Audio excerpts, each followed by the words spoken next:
Hey, welcome to SpaceX Daily, episode 26. It's July 8th, 2026, and I'm Patrick in Vancouver. From the launch pad to the trading floor, here's everything that moved today. Starship lunar rideshare contracts move orbital refueling and heavy payload delivery timelines forward by demonstrating early commercial demand. ispace has booked a Starship slot to offer lunar rideshare cargo services at lower cost than dedicated landers. The agreement targets multiple missions that leverage Starship's payload capacity for secondary payloads alongside primary cargo. Remember, the show covered Starship's flight test arc on yesterday's episode. This development fits by adding commercial lunar demand that could accelerate orbital refueling demonstrations planned for the 2026 to 2027 window. The first manifested ispace payload integration timeline is now the near-term item to track.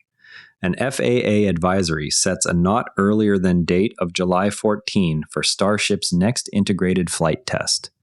The window aligns with ongoing booster and ship processing at Starbase. This test remains the next data point in the campaign aimed at demonstrating booster catch and rapid reuse. Any slip would ripple directly into the refueling timeline the ispace agreement now depends on. SpaceX filed an application to operate up to 100,000 next-generation Starlink satellites optimized for higher-capacity AI-era traffic. The Gen 3 design targets expanded laser link networking and direct-to-cell backhaul. Recall that Starlink expansion was discussed yesterday.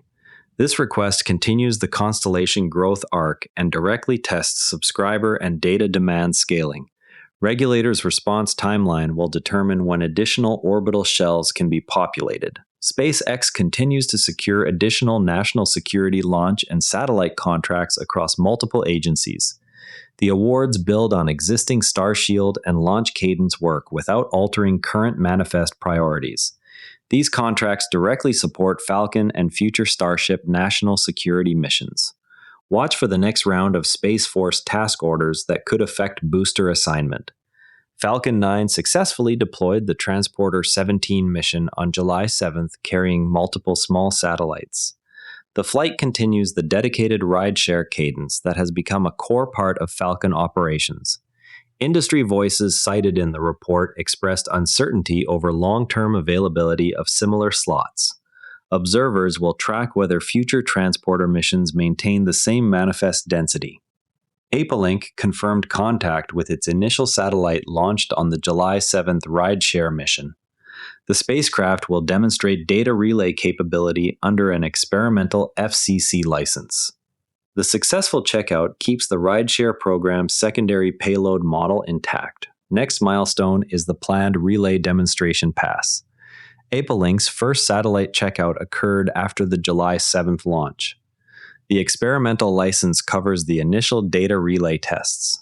Observers note the checkout supports continued secondary payload flights on Falcon.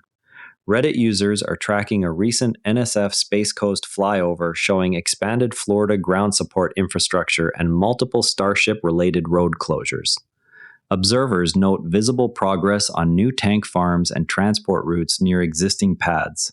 A separate thread discusses whether controlled satellite deorbits inside Starship could serve as a proving ground for closed-loop material recycling, noting that recovering hardware intact would reduce both orbital debris and raw material demand for future builds.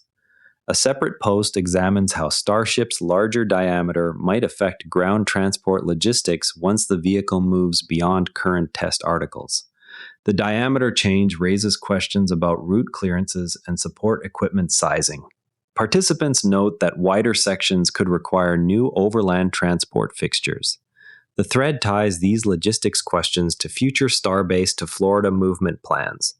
Worth keeping an eye on, industry executives quoted in coverage of the Transporter 17 launch described growing concern that the dedicated rideshare cadence may not remain available at current frequency. The worry centers on manifest pressure from Starlink and national security missions that could crowd out third-party small satellites. Resolution would require either additional Falcon vehicles or a clear Starship rideshare pathway that preserves slot access. The May 28th Blue Origin incident at Cape Canaveral's Launch Complex 36 has prompted federal review of launch site capacity. Options under discussion include new pad construction, shared use agreements, and regulatory streamlining. The review directly affects future Falcon and Starship manifest flexibility at Florida ranges. Any policy change would influence pad turnaround times and annual launch ceilings. Federal officials are evaluating infrastructure upgrades at existing Florida facilities. The review process includes input from multiple launch providers operating at Cape Canaveral. A German firm has secured a decade-long lease on a Nova Scotia launch pad for sounding rocket and small launcher operations. The agreement adds a new North American site outside traditional U.S. ranges. It does not directly affect SpaceX Florida or Texas pads, but illustrates growing demand for dedicated launch infrastructure. Watch for any follow-on commercial agreements at the same facility. The 10-year lease covers both sounding rockets and small orbital vehicles. Nova Scotia officials highlighted the site as an expansion of regional space activity. On the AI front, SpaceX's FCC filing for 100,000 Gen 3 satellites explicitly frames the constellation as an AI-era global backbone, citing higher laser link throughput and direct-to-cell capacity needed for large-scale model inference traffic. The application does not detail on-orbit processing hardware but ties orbital expansion directly to anticipated data center and edge compute demand. From an engineering standpoint, Starship's ride-share architecture for lunar cargo rests on a simple mass fraction advantage. Once the vehicle reaches low Earth orbit, its remaining propellant budget can deliver several times the payload mass of a dedicated lander, because the same booster and tanker fleet already exist for other missions. The key design choice is treating the Starship upper stage as a reusable transfer vehicle rather than a single-use lander, which collapses the per-kilogram cost floor to the marginal expense of extra propellant and one additional tanker flight.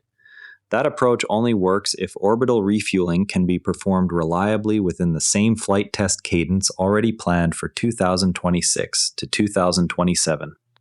If the first successful refueling demonstration slips, the lunar rideshare value proposition shrinks back toward the higher fixed cost of building dedicated landers. The next measurable milestone is therefore not the ispace contract itself, but the first on-orbit propellant transfer test that validates the underlying mass budget.